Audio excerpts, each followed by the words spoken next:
en matière de lutte contre le changement climatique. Merci.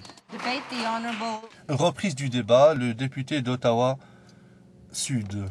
Merci, Madame la Présidente. C'est premièrement en félicitant ma collègue de Beauharnois-Salaberry pour ses commentaires ce soir, son discours. Je la félicite en plus pour avoir déposé cette motion dans la Chambre parce que c'est un sujet qui continue d'être extrêmement important, même dans la phase de commentaires que je caractériserais de ridicule prononcés par le secrétaire parlementaire vis-à-vis la position et la performance du gouvernement conservateur depuis 3 ans et demi. Madame la Présidente, tout d'abord, le Canada était un chef de file pour ce qui est des mécanismes comme le système de plafonnement et d'échange de droits d'émission dans le cadre du protocole des Nations Unies sur le changement climatique.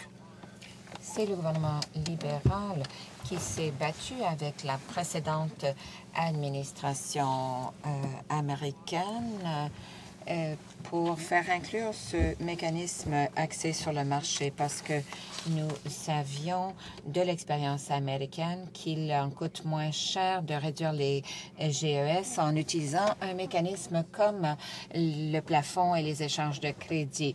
C'est comme ça qu'en Amérique du Nord, les 3 pays, pendant les négociations concernant le protocole de Kyoto, ont voulu adopter un régime fondé sur un plafond et des échanges de crédit. C'est un système qui a fait ses preuves, comme l'a dit ma collègue de Beauharnois-Salaberry. On a pu réduire les émissions des centrales au charbon à la suite de la Clean Air Act aux États-Unis.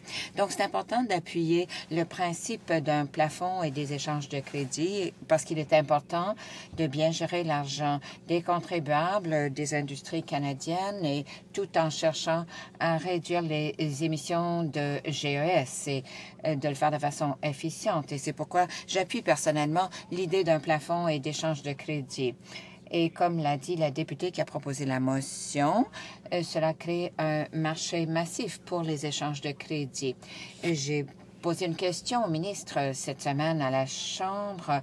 Je lui ai demandé comment nous allions capter ce marché qui, d'ici 2020, vaudra $1 billion.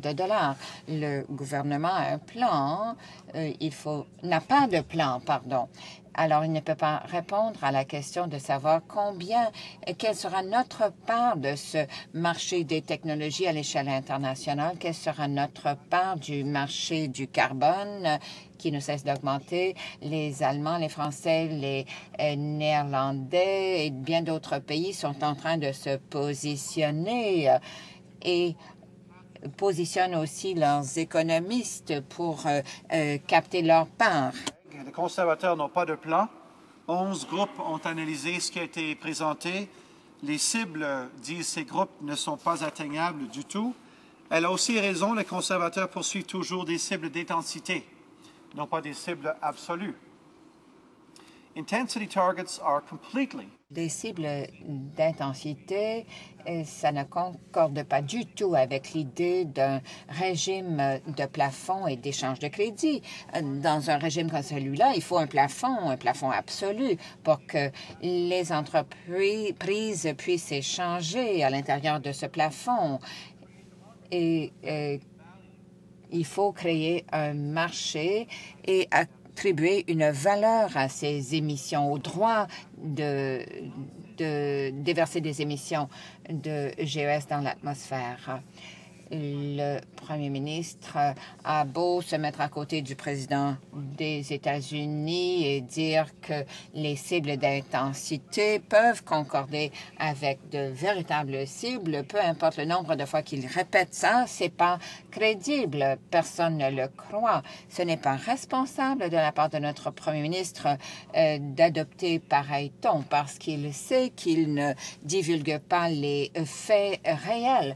Aucun autre pays, Madame la Présidente, dans le monde entier n'a abandonné le seul traité international qui existe pour réduire les émissions de gaz à effet de serre, les émissions atmosphériques. Aucun autre pays n'a adopté des cibles d'intensité dans le cadre d'un régime de plafond et d'échange de crédit. Aucun autre pays ne dépend aussi totalement d'un autre pays pour ce qui est de l'élaboration d'un plan pour lutter contre le changement climatique.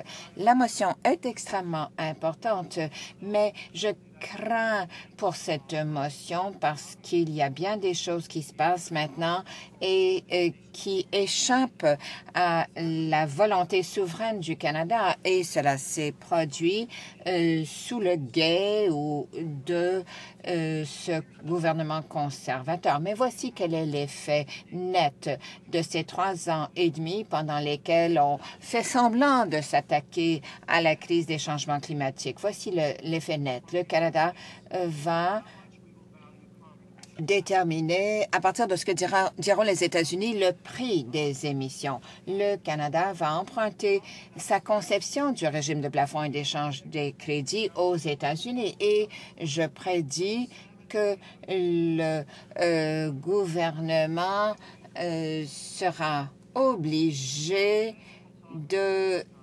cesser de parler de ces cibles d'intensité. Il finira par adopter des réductions absolues parce que l'administration américaine l'obligera à le faire. Cette administration n'a pas une idéologie qui concorde avec celle de l'actuel gouvernement. Ne l'oublions pas, pendant tout le temps où le gouvernement était au pouvoir et les républicains étaient au pouvoir à Washington, ils ont travaillé ensemble pour nier l'existence des changements climatiques, ensuite pour retarder la mise en place d'un plan d'action et puis ensuite pour berner leurs populations respectives quant à ce qu'ils faisaient pour lutter contre les changements climatiques. Le secrétaire parlementaire a dit à 3 reprises, je pense, qu'il fallait bien faire les choses. Il a même cité son collègue, le ministre des Transports, en disant il faut bien faire les choses. Mais voici le problème. Nous avons eu 3 plans d'action et 3 ministres en 3 ans. Ont-ils bien fait les choses? Il n'y a pas de plan. Et ils se présentent à Washington pour supplier l'administration de les couvrir parce qu'ils n'ont pas de plan, leurs industries ne sont pas prévenues, n'ont pas été protégées, et le premier ministre de l'Environnement ne comprenait même pas ce que c'était qu'un régime de plafond et d'échange de crédit. Puis, le ministre à qui on a posé la question ne savait même pas ce que c'était qu'un marché du carbone. Et puis, le deuxième ministre des Transports a dit qu'on ne peut pas échanger à l'échelle internationale les émissions de GES. Mais ensuite, il a changé d'idée, mais on plafonnerait les échanges de crédit. Puis, il est revenu en arrière. Et puis, vous savez ce qui lui est arrivé? On l'a dégommé et il a été remplacé par un 3e ministre qui est aux États-Unis cette semaine en train de dire aux États-Unis à 16 autres États membres que le Canada avait un régime de plafond et d'échange de crédit axé sur des cibles d'intensité. Vraiment? Où est ce plan? Quel est le prix du carbone? Personne ne le sait parmi les députés ministériels. Alors, voici ce que nous avons. Nous avons une situation où le ministre de l'Environnement tente de patiner le plus vite possible et de prétendre face aux autres pays que le Canada a un plan d'action pour lutter contre les changements climatiques. Il n'y a pas de plan d'action, il n'y a pas de prix pour le carbone. Et pire encore, nous apprenons maintenant que parce que notre marché national à nous est tellement petit qu'un régime de plafond et d'échange de crédit qui serait uniquement canadien ferait en sorte que le prix du carbone deviendrait faramineux et les souffrances seraient vraiment graves. Ainsi, comme le dit le gouvernement conservateur, cela ferait augmenter le prix de tous les produits et services. En conclusion, Madame la Présidente, ce que j'aimerais entendre de la part du gouvernement, au lieu qu'on nous raconte des histoires, là, c'est de savoir quand nous allons voir un prix sur le carbone, quel sera l'effet sur les entreprises canadiennes et sur leurs pratiques, et jusqu'où va-t-on aller dans ce sens? Débat?